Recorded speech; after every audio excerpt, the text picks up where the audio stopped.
Oi, oi, Doc, aqui quem fala é o Will, e nessa aula a gente vai estudar o diagnóstico e o tratamento do HIV. Essa penúltima aula que a gente vai falar sobre o HIV, focando muito nas partes laboratoriais e no tratamento do HIV, mas antes de começar a aula, Doc, dá uma pausada no vídeo e tenta rever essa questão que está falando alguns detalhes sobre as vacinações e os cuidados que se tem que ter com o pessoal HIV positivo. Então, bora falar agora sobre o diagnóstico na infecção primária do HIV. Então, bora lá. Como a gente viu lá nas aulas passadas, o HIV ele vai infectar o corpo, ele vai se multiplicar imensamente e a partir dessa multiplicação imensa, todos os compostos que ele tem tanto dentro, quanto no seu capsídeo, quanto o que usa para combater esse vírus, vai começar a se multiplicar imensamente. Toda essa multiplicação imensa desses compostos vai progressivamente aumentando até chegar no pico de máxima replicação viral na corrente sanguínea. Por quê? Porque a partir daquele momento, o nosso corpo vai gerar uma resposta imunológica e todos esses compostos eles vão começar progressivamente a diminuir. Mas a partir desse momento, quem aumenta são os nossos anticorpos, são nossas células de combate. Então, essas partículas são as que a gente vai poder analisar mais durante uma infecção primária.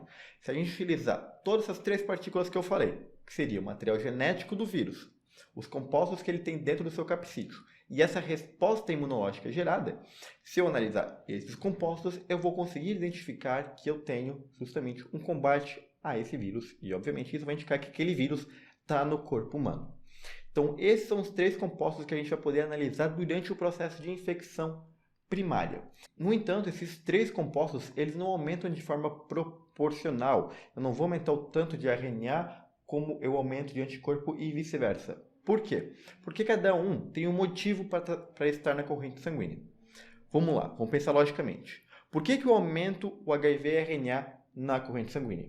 Porque o vírus está se replicando absurdamente e à medida que ele está se replicando, tem linfócitos que vão morrendo, os linfócitos que vão morrendo vão liberar seu material genético na corrente sanguínea.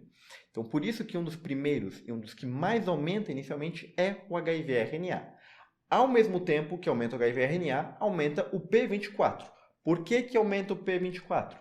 Porque o que vai estar sendo liberado também vão ser compostos a partir da destruição do vírus. O vírus está sendo destruído, então vai ser liberado dentro do vírus. O P24 vai aumentar assim como aumenta o HIV-RNA. Então os dois vão aumentando juntos basicamente, só que o HIV-RNA ele aumenta muito mais, absurdamente, do que o P24. Mas todo esse combate ele vai sendo cada vez mais intensificado para o lado imunológico.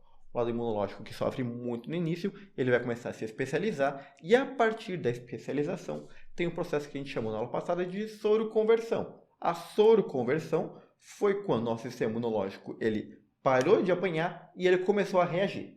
Então, a partir daquele momento, o RNA vai começar a diminuir, porque não vai ter mais tanto vírus se replicando, e assim vai ir aumentando os anticorpos que são necessários para poder combater o vírus. E assim eu expliquei sobre como aumenta as três partículas, o HIV-RNA, o P24 e os anticorpos contra o vírus.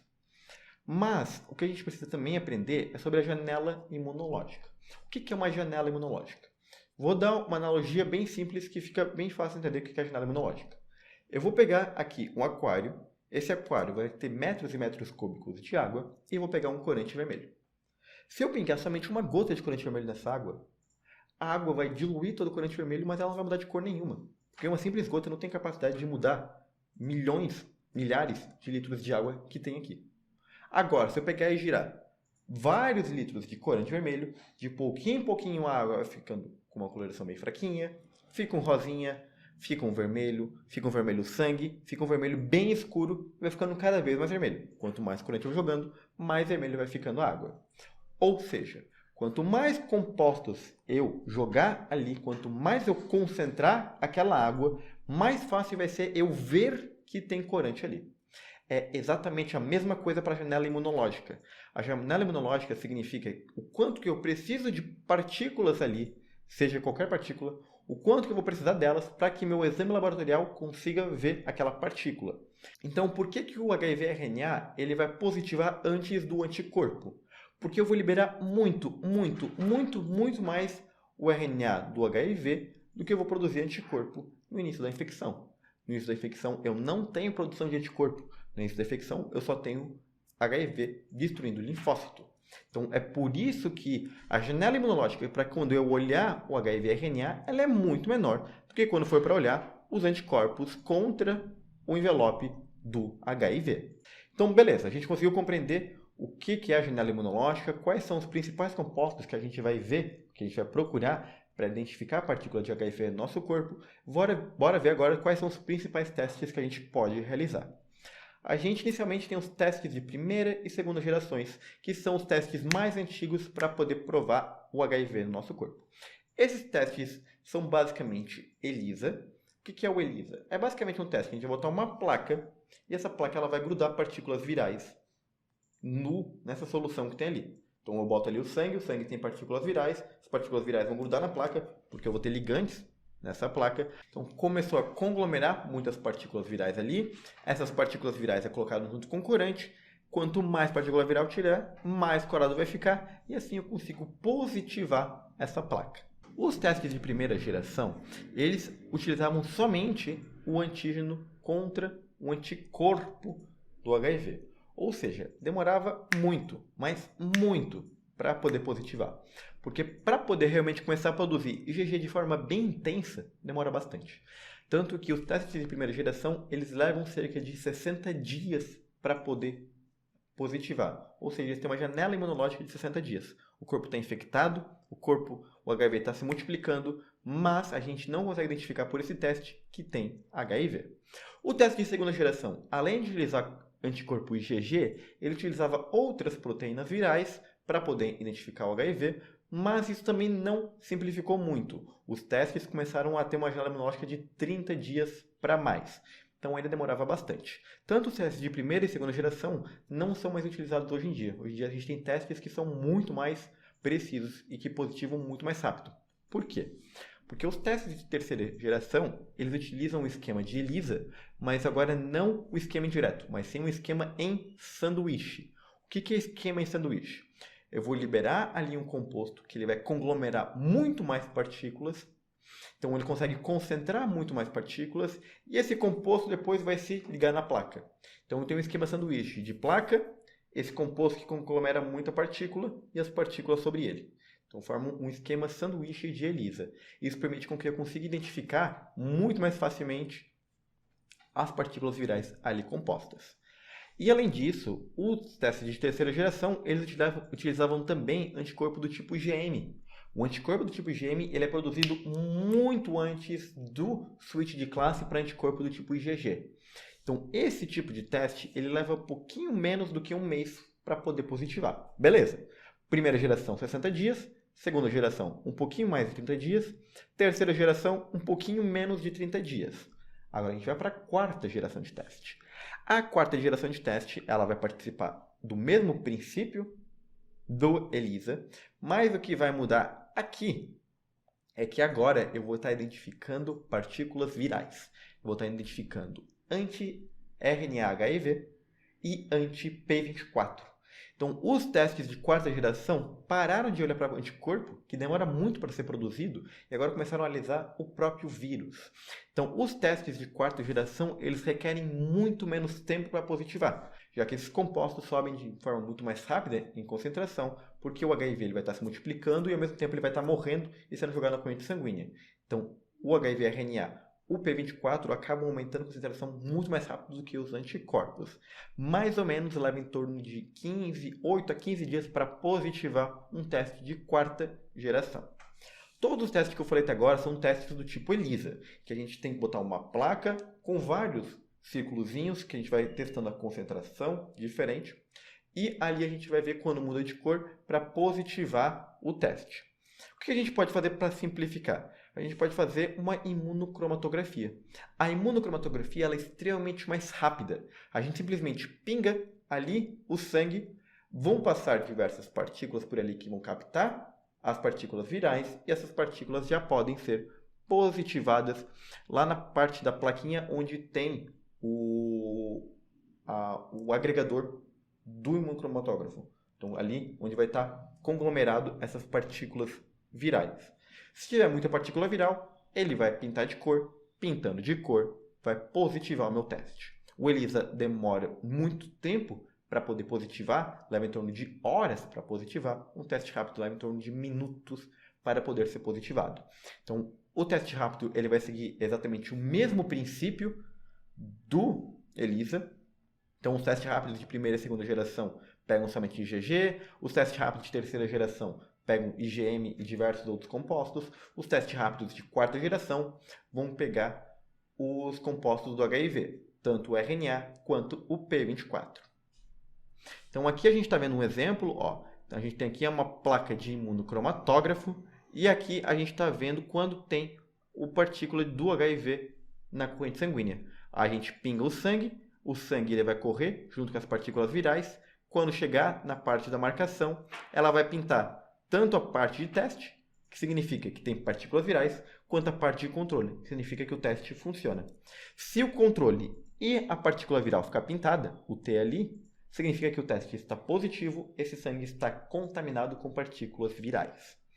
Se for um teste de terceira geração, significa que tem anticorpos ali. Se for um teste de quarta geração, significa que eu vou ter HIV-RNA ou eu vou ter P24 nessa amostra. Aqui é um teste em que não tem partícula viral, então somente o controle positivou. E se o teste positivo é o controle não? Significa que o imunocromatógrafo está com defeito. Quando isso acontece, quando o controle não pinta, significa que a gente tem que desconsiderar o teste. O controle tem que estar sempre pintado. Além disso, a gente tem outros tipos de testes que a gente pode fazer. O Western blot ele vai servir para a gente quebrar todo o RNA do HIV e ver quais são as partículas que tem nesse RNA. Assim a gente consegue identificar quais são as enzimas produzidas a partir desse RNA. A gente está vendo tudo aqui especificamente. E o PCR ele consiste em multiplicar várias vezes esse RNA para ver a quando que a gente consegue quantificar quanto de RNA tem lá. Se a gente consegue quantificar, a gente sabe que tem RNA viral lá. Então o teste ele positiva. Isso tudo foi uma breve explicação para a gente poder demonstrar como que a gente pode fazer o diagnóstico de HIV. Então o que a gente vai ter ao todo são 7 estágios distintos para poder identificar a infecção pelo HIV. No estágio 0, ainda não teve uma expansão viral tão significativa, não teve destruição de vírus, não teve destruição de linfócitos, a infecção acabou de começar. Nesse momento, mesmo se eu querer olhar o RNA do HIV, eu não vou conseguir ver ele, porque eu não tive quebra suficiente de RNA para concentrar o suficiente e poder pintar aquela água com corante. Então eu não vou conseguir ver que tem RNA ali, justamente porque ele está extremamente diluído. Leva cerca de 10 dias, então leva em média de 10 dias, para eu conseguir ver uma quantidade significativa de RNA a ponto de positivar o meu teste. Ou seja, minha janela imunológica para o teste mais rápido que eu posso realizar de HIV leva hoje atualmente cerca de 10 dias. A partir dos próximos 7 dias, que vai ser necessário para concentrar o suficiente de P24 para poder positivar o antígeno contra o P24. Então, mais em torno de 2 a 3 semanas, o P24 também positiva. Ou seja, no mínimo leva 2 semanas para os testes de quarta geração positivar. 8 a 14 dias. A partir disso, leva mais em média 5 dias para poder positivar contra anticorpo IgM.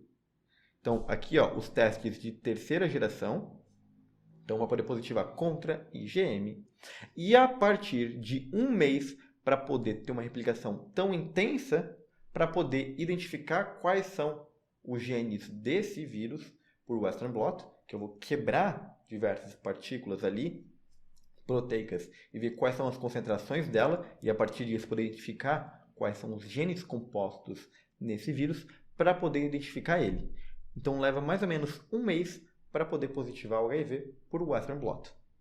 Existe uma diferença entre um gene específico que produz a proteína P31, que ela é extremamente significativa para ter mais certeza absoluta de qual vírus a gente está falando, ou seja, de positivar com certeza absoluta que é o HIV, mas isso não leva tanto em consideração. O que a gente precisa realmente compreender é esse esquema que leva para positivar cada um dos testes de HIV. O que a gente precisa realmente memorizar disso tudo é essa tabelinha aqui, ó. esse gráfico. Muito denso, muita informação para a gente poder simplificar em. Leva mais ou menos 2 semanas para o nosso teste mais sensível poder identificar o vírus, que vai utilizar as partículas virais. Leva em torno de 1 mês para a gente conseguir identificar as estruturas de anticorpos, que é os testes de terceira geração. E leva mais de 1 mês para identificar por outros exames que vão identificar o gene viral ou que vão identificar algum outro composto em específico para a gente poder avaliar que realmente existe HIV lá. Então, leva em torno de 2 semanas para a primeira fase e leva em torno de 3 a 4 semanas para a quarta fase, em que eu consigo positivar com o anticorpo e com o Western blot.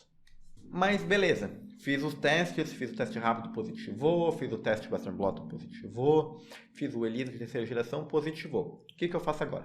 A partir do momento que a gente positiva que o indivíduo tem HIV, a gente vai solicitar os exames laboratoriais. Quais exames laboratoriais a gente solicita primeiro?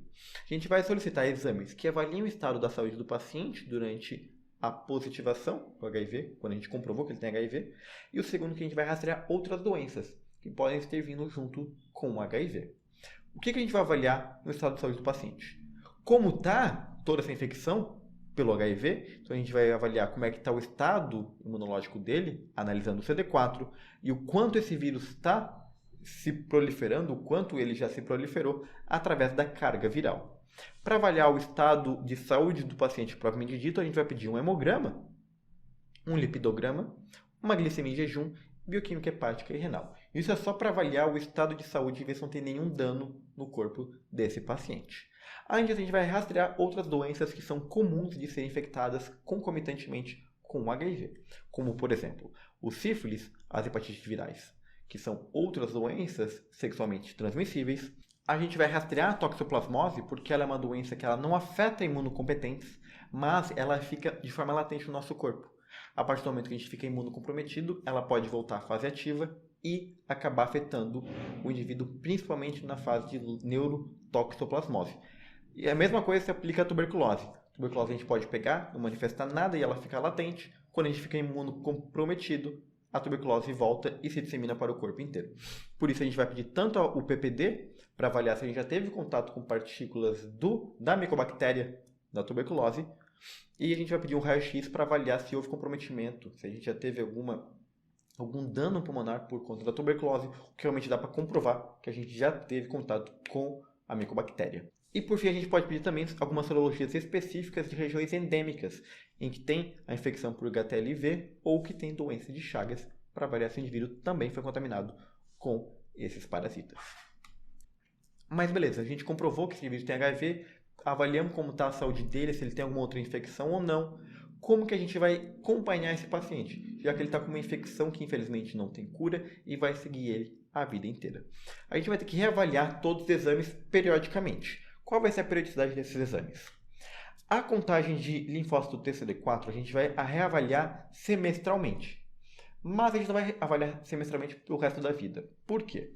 Porque já foi comprovado que a partir do momento em que o paciente tem uma concentração maior do que 350 de linfócito TCD4 por 2 exames consecutivos, sendo que ele está usando TARV bonitinho, ele não desenvolveu mais nenhum outro sintoma, e ele está com carga viral indetectável, já foi demonstrado por diversos estudos científicos que não tem por que pedir linfócito TCD4, sendo que ele não se modifica.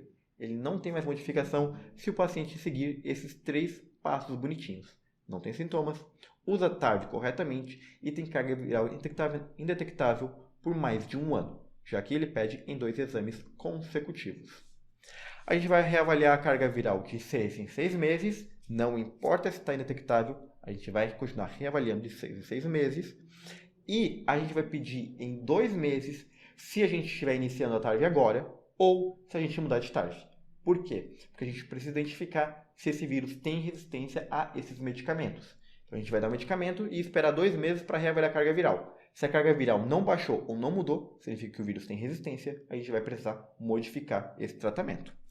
Já todos os outros exames a gente vai pedir anualmente, exceto se a gente vai dando algum remédio mielotóxico ou se o indivíduo tiver algum sintoma de anemia, já que vamos lembrar que o HIV ele afeta leucócitos, então ele pode acabar desregulando todas as células do sangue, porque pode afetar toda a produção de células sanguíneas.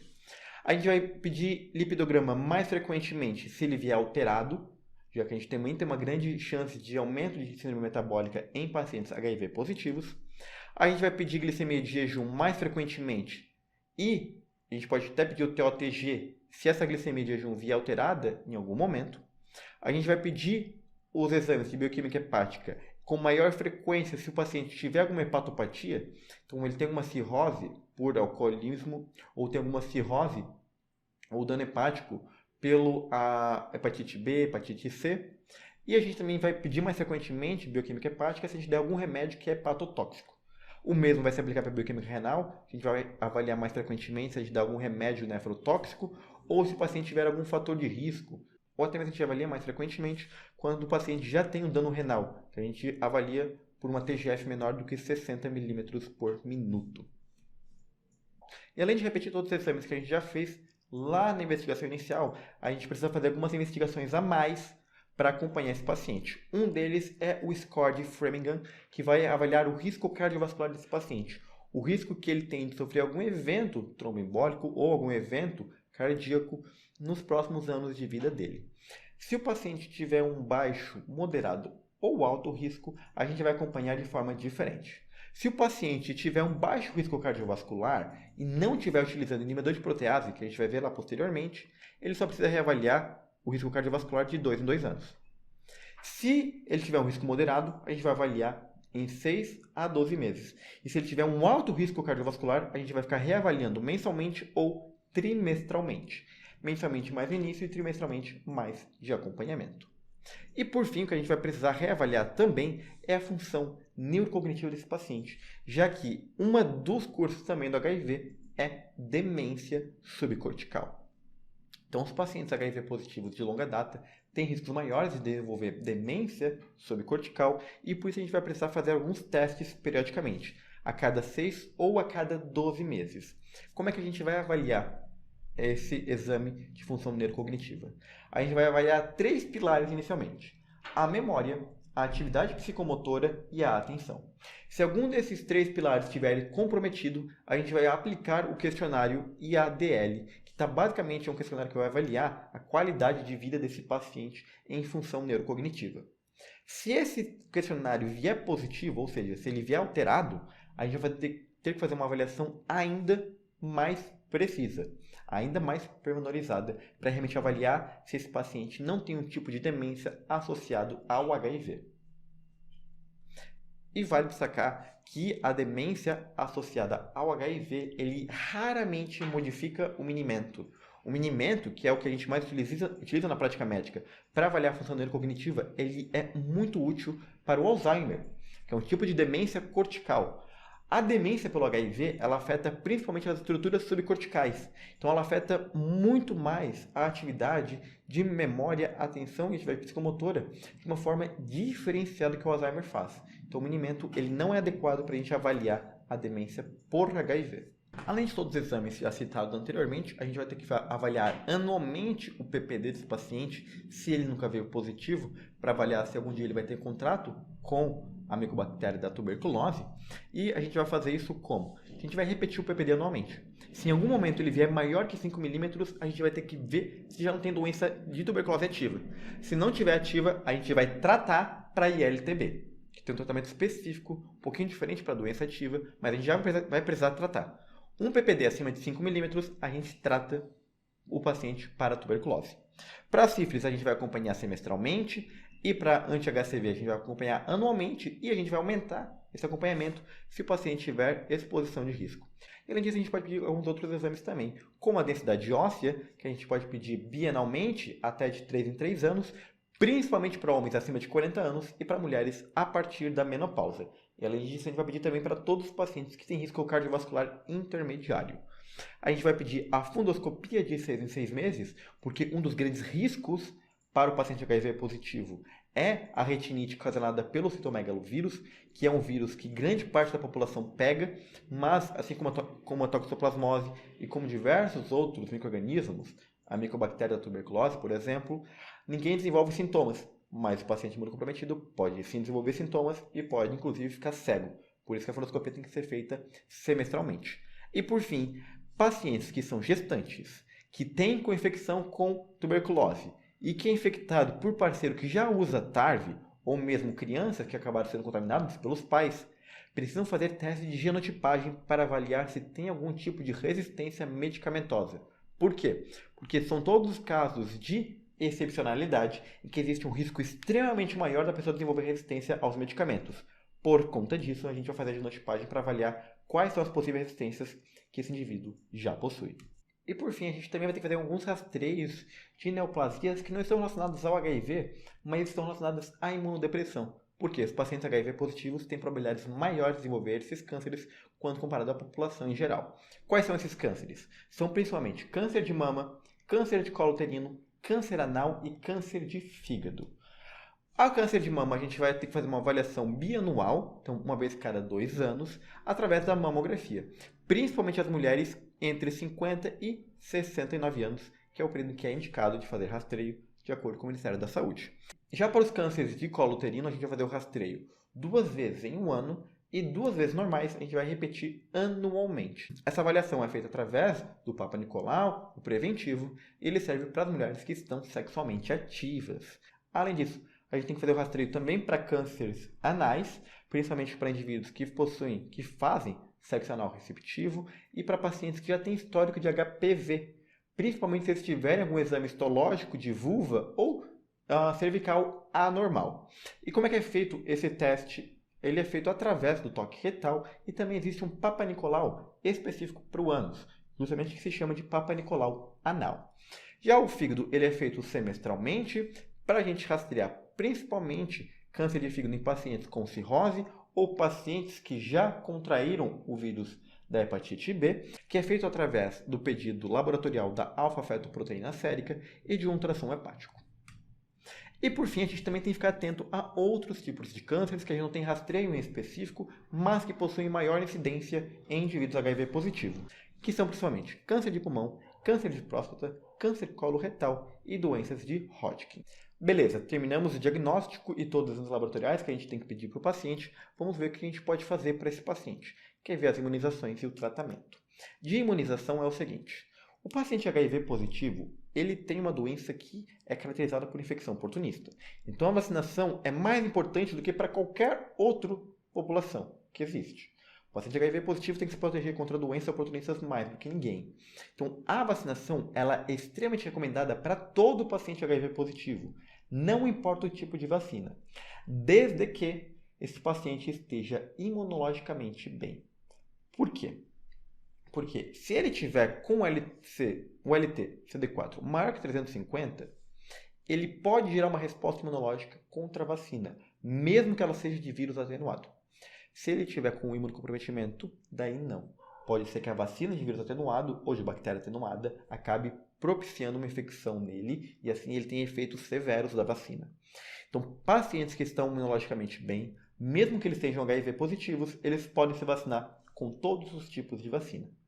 Pacientes que estejam com imunocomprometimento, a gente vai ter que avaliar o risco-benefício das vacinas de vírus e bactérias atenuadas.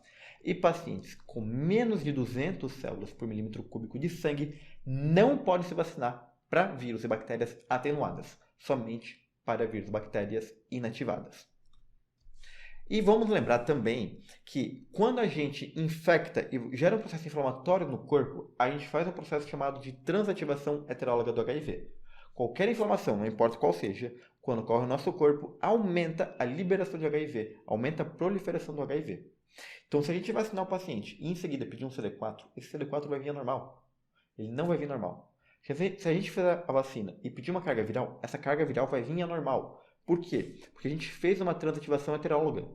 Não importa qual o estado do paciente. Todo paciente com HIV e que tem outro processo inflamatório, seja ele patológico ou não, vai gerar um aumento da carga viral. Por isso que não adianta pedir exames de carga viral e CD4 após vacinações, porque elas vão estar anormal.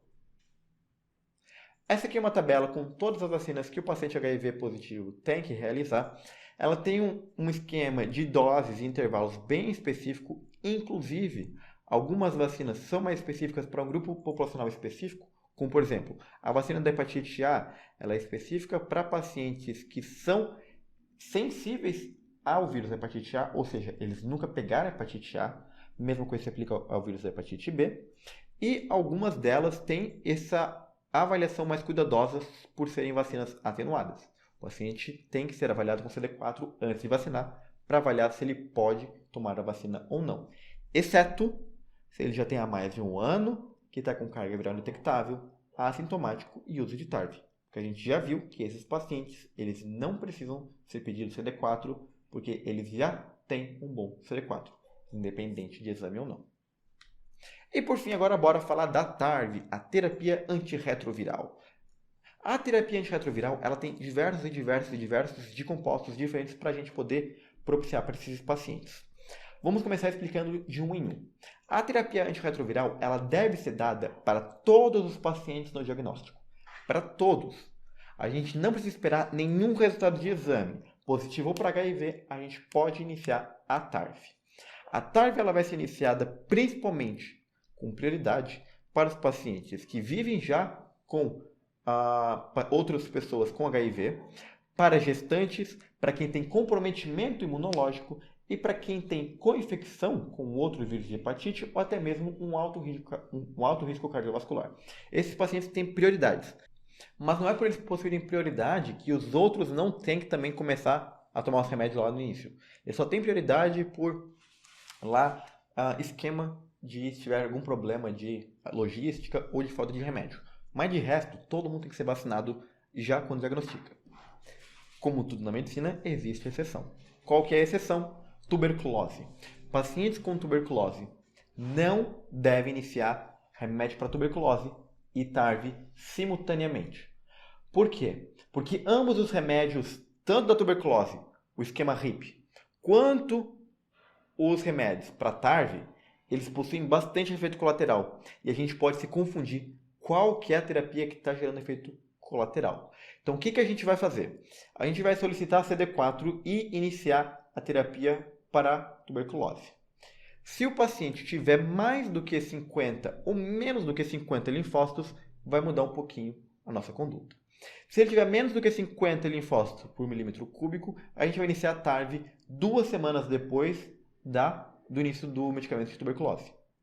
Por quê? Porque se o medicamento de tuberculose gerar efeito colateral, ele vai gerar já nessas 2 primeiras semanas, e esse paciente ele precisa urgente de TARV, porque ele está com muito imunocomprometimento. Muito imunocomprometimento. Já se ele não estiver tão imunocomprometido, a gente pode esperar até 8 semanas, que é realmente para ter certeza que nenhum remédio da terapia da tuberculose vai gerar efeito colateral e assim poder iniciar a TARV mais tranquilo. Porque se algum remédio da TARV gerar efeito colateral, a gente sabe que não foi por conta do remédio da tuberculose. Já que já se passaram 8 semanas. Se em 8 semanas não gerou efeito colateral, não vai ser depois que vai gerar. Beleza?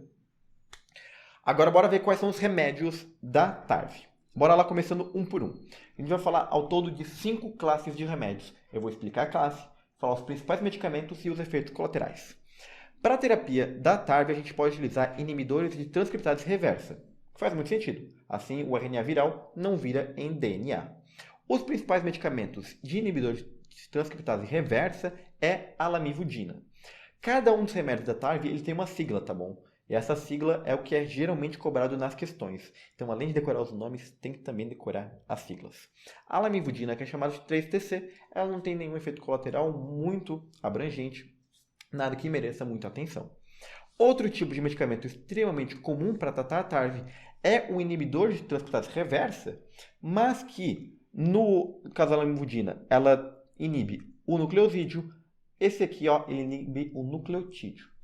Mero detalhe que não importa muito para as questões de residência. O que importa é saber o que o remédio faz. Então, a lamivudina, ela inibe transcriptase reversa. Esses remédios também inibem, mas de uma forma um pouquinho diferente. O principal deles é o tenofovir, o TDF. Esse medicamento ele é extremamente bom, mas ele possui um detalhe, que ele é extremamente nefrotóxico. Então, quando a gente der tenofovir, a gente precisa avaliar com cuidado todo o sistema renal desse paciente. Se ele for nefropata ou se ele tiver muito efeito colateral, a gente não vai poder dar tenofovir. A gente vai dar quem então? A gente vai dar o abacavir, famoso ABC. Abacavir também tem problema, que é hipersensibilidade potencialmente fatal. O abacavir ele gera diversos sintomas gastrointestinais e diversos sintomas de uma alergia. Se a gente tentar insistir no abacavir, apesar do paciente tiver essa alergia, ele pode ter uma alergia tão forte que leva ele ao óbito. E como é que a gente pode rastrear quem tem hipersensibilidade ao abacavir? A gente pode pedir a genotipagem de HLA. Se o paciente tiver esse gene HLA-B 5701, ele não pode tomar abacavir. Então, antes de dar abacavir, a gente precisa avaliar a genotipagem do paciente. Se o abacavir não puder ser dado, a gente vai dar azidovudina, o famoso AZT. A azidovudina também tem problemas que é relacionado com mielotoxicidade. Então, se a gente tiver que dar azidovudina, a gente tem que avaliar hemograma mais frequentemente. Caso o paciente não possa tomar azidovudina devido à mielotoxicidade ou qualquer um dos outros efeitos colaterais, a gente vai para o último caso desse paciente, que é benzer, não brincadeira, que seria dar a didonosina. A didonosina é de todos o pior devido aos maiores efeitos colaterais, porque ela pode gerar em diversos pacientes pancreatite aguda, neuropatia periférica ou diversas outras consequências devido à toxicidade desse medicamento. Próxima classe de medicamentos muito comum para tratamento da TARV são os inibidores de integrase. Então, é o inibidor que integra o RNA viral, o DNA proviral, com o DNA humano. O principal deles é o dolutegravir. O dolutegravir não tem nenhuma contraindicação por efeito colateral, mas ele tem uma contraindicação relativa que é para gestantes. Para gestantes se prefere-se o raltegravir por ter mais estudo científico acerca. Não porque o dolutegravir represente um risco para as gestantes, mas é porque o raltegravir é o que realmente tem mais estudos acerca para as gestantes. Devido à hepatotoxicidade, ele não pode ser dado para todos os pacientes, então tem que ser avaliado esse risco também hepatotóxico. A penúltima classe dos medicamentos da TARV, que é o inibidor de transcriptase reversa não análogo de nucleosídeo, que é marcado pelo efavirenz, ou EFF. O efavirenz era extremamente utilizado no passado, mas hoje em dia ele é menos utilizado. E por quê? Porque ele tem muito efeito colateral, principalmente relacionado com sonho vívido e alucinação. Ele realmente gera bastante alucinações em pacientes. Então não são todos que toleram tomar o efavirenz. Nesse caso, se os pacientes não puderem tomar efavirenz, eles podem tomar a nevirapina, que é o NVP, e a nevirapina também tem muito efeito colateral, que é o rash cutâneo e que pode levar até mesmo a grave hepatotoxicidade. Então, se o paciente tomou nevirapina e teve rash cutâneo, tem que ser parado obrigatoriamente, porque inclusive ele pode ir a óbito devido a uma hepatite fulminante. Última classe são os inibidores de protease com o ritonavir. De todas as classes, essa é a classe mais perigosa. Eu falei muito efeito colateral para todas as classes. Então, por isso que pensa que essa aqui é a classe mais perigosa de todas, porque elas têm os piores efeitos colaterais e as piores interações medicamentosas de todas as classes. Mas a gente utiliza eles por um motivo. Eles são extremamente competentes contra o desenvolvimento de resistência. Então, é muito difícil mesmo o vírus do HIV desenvolver resistência a esses medicamentos. E por conta disso, a gente vai chamar esses medicamentos de drogas de resgate. A gente só vai utilizar em último caso se não tiver mais nada que a gente possa dar. Além disso, devido a esses efeitos colaterais imensos que eu falei, eles podem gerar intensa toxicidade, principalmente hepática, podendo levar muita intolerância gastrointestinal, a uma imensa descompensação metabólica, então eles provocam muito risco para o paciente. E o principal deles é o ritonavir. Ele é um inibidor do citocromo P450, por isso que ele é tão citotóxico e por isso que ele tem tanta interação medicamentosa. Mas por que ele é tão importante?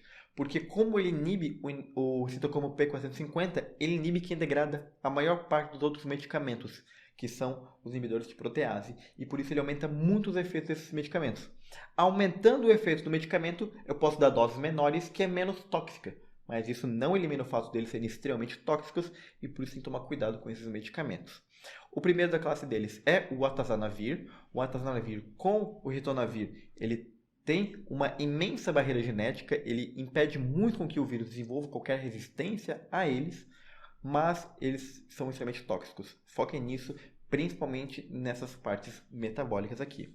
Se o paciente não puder aguentar o atazanavir, ele pode ir para o darunavir. E por fim, se não puder o darunavir, também tem o lopinavir, para um medicamento que pode ser utilizado em último caso mesmo. É o último medicamento de todos que a gente pode utilizar para a terapia da TARV. E beleza, foram muitos medicamentos. Quais são os medicamentos que a gente utiliza hoje em dia? Vamos lá.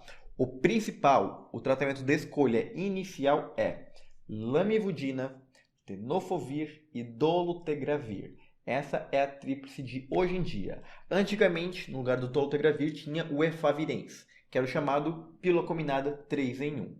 Atualmente, tem a combinada de lamivudina, dolutegravir e tenofovir, que é a terapia de escolha inicial. Se a paciente for gestante, a gente só vai trocar o dolutegravir pelo raltenavir, devido àquele problema de ter maior estudo científico com raltenavir do que em dolutegravir. A partir desse tratamento inicial, a gente vai avaliar se tem efeito colateral, se tem toxicidade, se tem alguma resistência e a gente vai adequando aos poucos, dependendo daquilo que tiver problema. Mas a escolha inicial é, última vez repetindo, lamivudina, tenofovir e dolutegravir, a escolha de tratamento inicial da TARV. E como é que a gente faz o acompanhamento da TARV?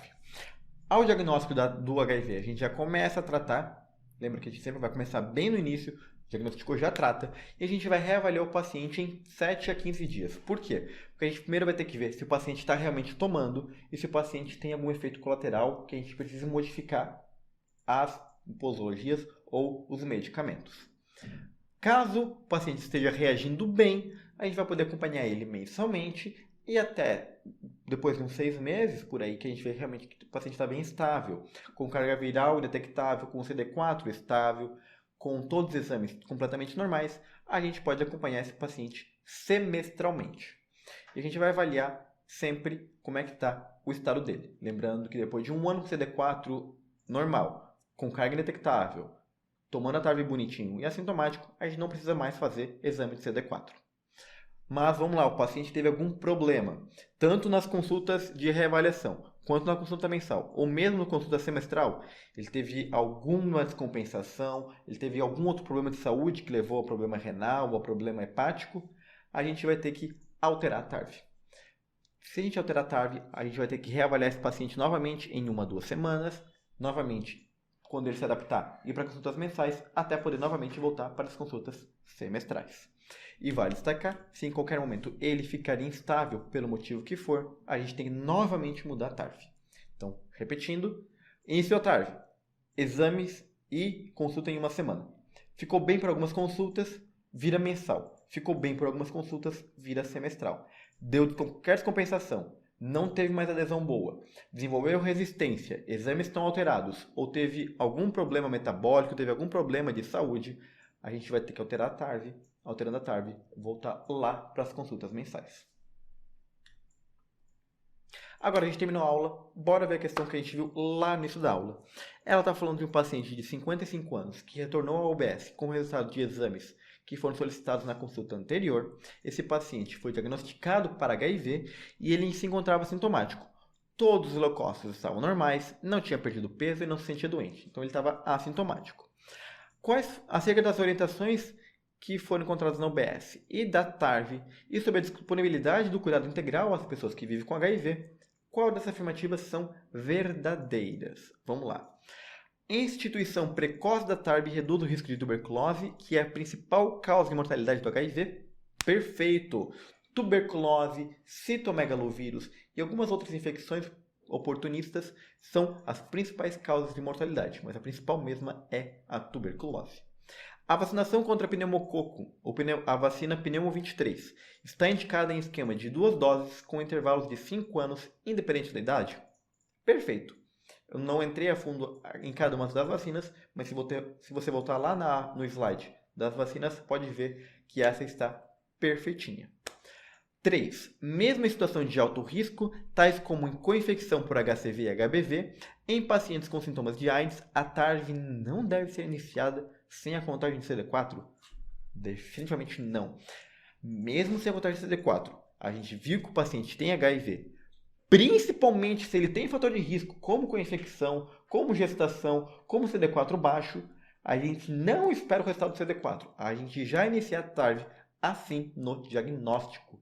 A única exceção é tuberculose. A única exceção de todos que a gente pode pensar em atrasar a TARV. Então a letra 3 está errada. E essas são as referências utilizadas na aula.